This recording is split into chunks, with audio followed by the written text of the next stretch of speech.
Pinaglalaroan ni Mr. Dax yung caterpillar.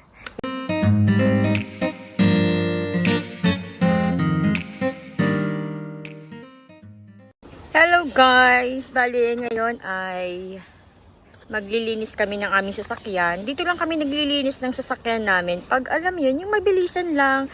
Hindi talaga kailangan yung sasabunan siya. So, dito kami naglilinis. Pero kung kailangan namin sabunan yan, syempre doon kami sa sa parang area talaga kung saan magbabayad ka para linisan ng bonggang-bongga yung sasakyan. Pero pag mabilisan, dito lang kami. Ito is, hindi namin to apartment, pero yung complex na to is kasama yung apartment namin. So, nasa kabila yung apartment namin. Dito kami sa kabila kasi dito may space. So, ayan.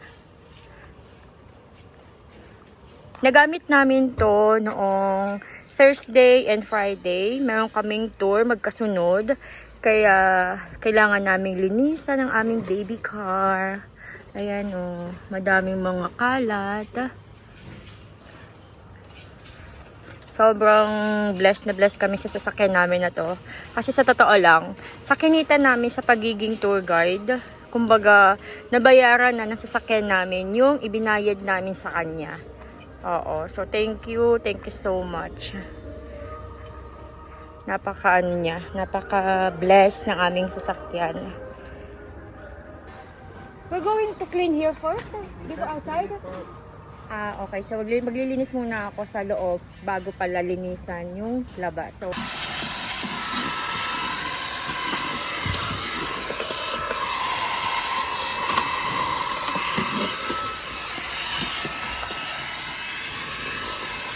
get this on you, Bo. Plastic. Pabang na kayo sa sasakyan namin, diba? Pang tour po talaga siya. Why? Yan gagawin. Yung dito is ito, pang dito yan sa lapag. Pag ito naman sa upuan. Where did you buy this one, Bo? Where did you buy this one? AliExpress. Pang ganito yan siya. Ganyan.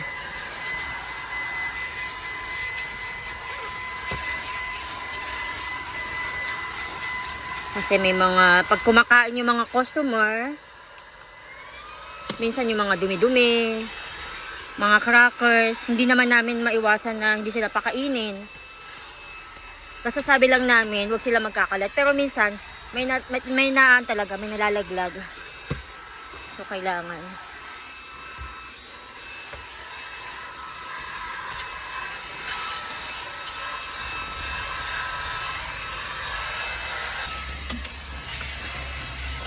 Lapag naman. Tapos na akong linisan to.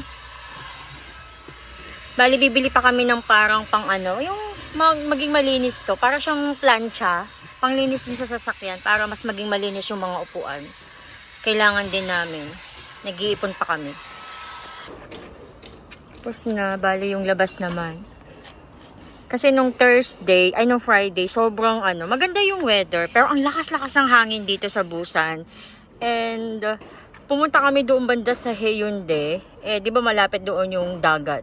So, nakapark to. Tapos natitilamsikan siya ng mga tubig galing sa dagat. And hindi daw yun maganda sa mga ganito, sa glass na sasakyan. Yung tubig galing sa dagat. Kaya kailangan namin linisan. Madalas kasi lilinisan namin yan pag may tour na kami, ganun. So, ngayong May, wala na kaming tour na naka-schedule. Pero sana meron pang humabol, 'di ba? Para may datong. And yung sasakyan namin, pang 11-seater siya. Pero pwede din naman na 4 lang. Tapos kunyari magpi-pick up sa airport. Ito, tinutupi lang yan siya. Tapos dito ilalagay yung luggage. Pero hindi madaming luggage yung kasya sa sasakyan namin. Sakto lang. Ayan.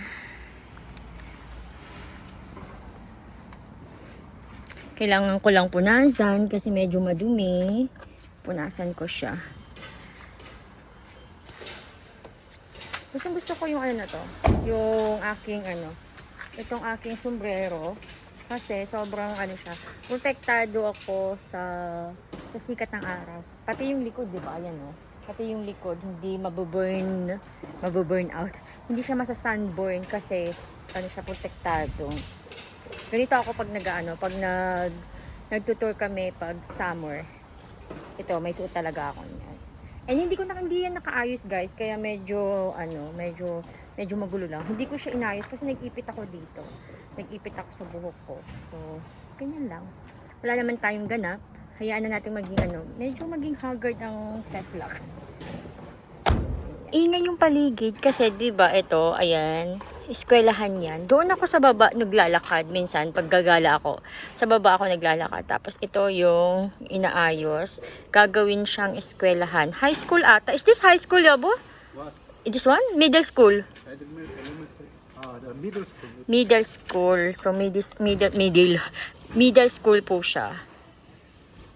Puro na school dito sa lugar namin. Ang daming school, tabi-tabi. Yan, middle school, tapos meron ding high school, tapos may elementary din. Sobrang convenient ng lugar namin. Madami din mga academy. Ang wala lang talaga dito is yung malaking supermarket at saka mall. Yun lang talaga yung wala. Tapos, may malaking supermarket dito, yung Home Plus. Pero, ano na siya, kumbaga yung Home Plus is parang siyang SM, parang Robinson sa Pilipinas. Ngayon is na-bankrupt si Home Plus, kaya isasarado din yun. Pero ngayon is until, ano pa rin sila, hanggang ngayon is nag-ooperate pa din sila, pero malapit na silang magsarado. I will close it. Oh.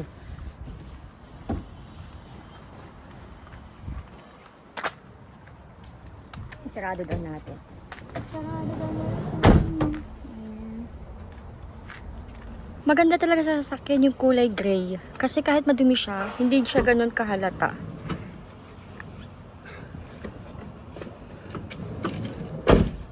Yung sasakyan namin siguro mga... This one, our carryover is already 2 years to us, right? 2 years? Almost 3 years. Started 3 years. 3 years already?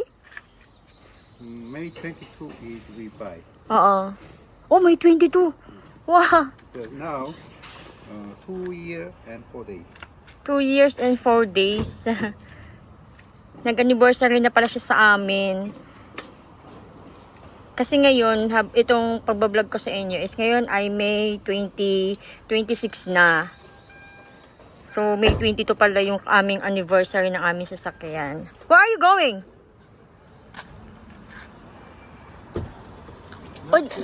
I thought you will go transfer our car. So, mag-start na si Mr. Dax maglinis ng sasakyan. Yan yung nasa harapan ng ano namin. Tinanggal lang niya.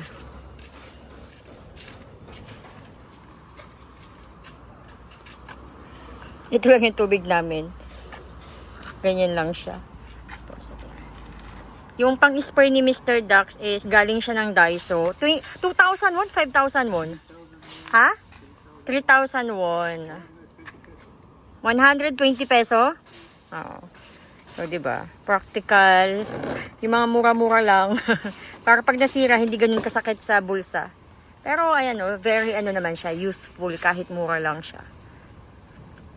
Not out of order because only the fresh, not using the electric. So not broken. Hindi daw siya masisira kasi nga, ano lang siya, mano-mano. Kasi 'di ba pag siya electric ganyan, chargeable, 'yon medyo possible na masira.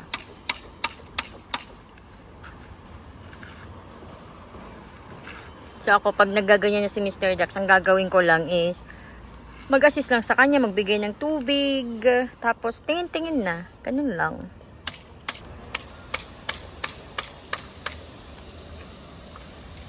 Nalinisan na yung bandang taas. Ganyan lang yan siya.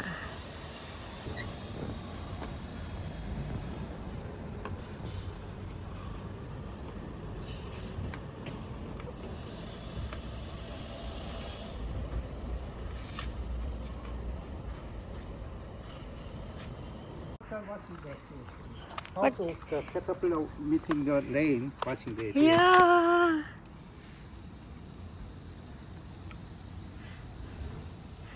Umuya. Oh. She makes the phone.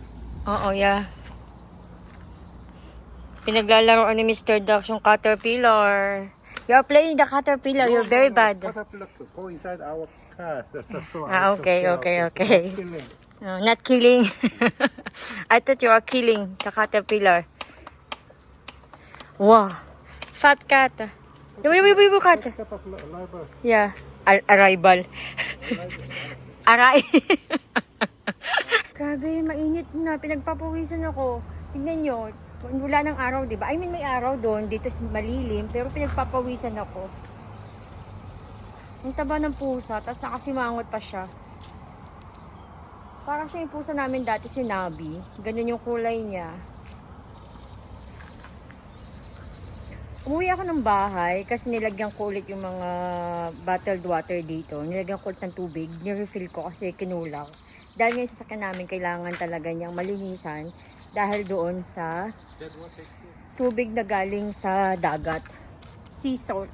So, hindi daw okay talaga sa sasakyan.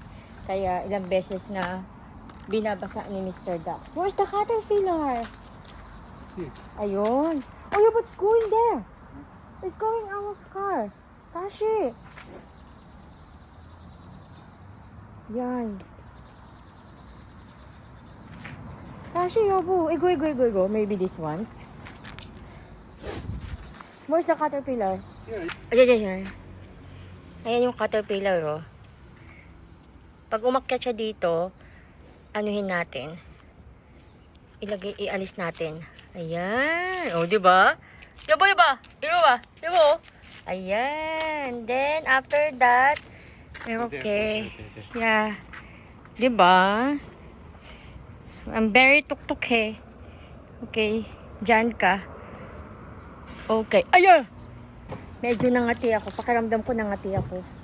Nakakita kasi ako ng ano eh. Isang beses lang akong nahigad sa Manila. Nung nag-aaral pa ako ng elementary ata yun. As in, yung kati-kati. Kaya ngayon pag nakakita ko ng caterpillar, as in, feeling ko nangangati na agad ako.